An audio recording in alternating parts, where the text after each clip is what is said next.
Нет, там все очень корректно, никаких вопросов, все хорошо, все это нормально. ПТЭЦ? Не переживайте.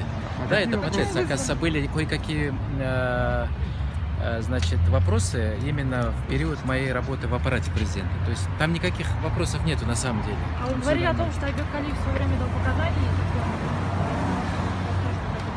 Не, это чушь, это полная чушь. Это я опровергаю сразу. Анан ошондой эле жана Матраимов сизди сот берген турган ошол боюнча комментарий берип коесузбу?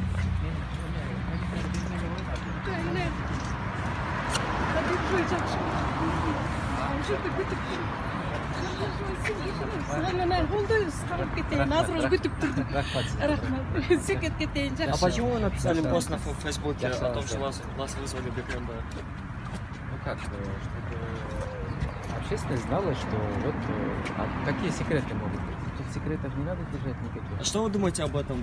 Что происходит Я сейчас? считаю, что обязательно все должно быть расследовано. Это очень правильно. Все правильно. Должно быть все расследовано. Общественность должна знать все аспекты, нюансы. Кудыса кош кетесиз эмесе боюнча кандай сурак? Мен айтпадым да. Башка күн айтып берейин, жатпай, ладно? Давайте, до свидания. А чого кетели?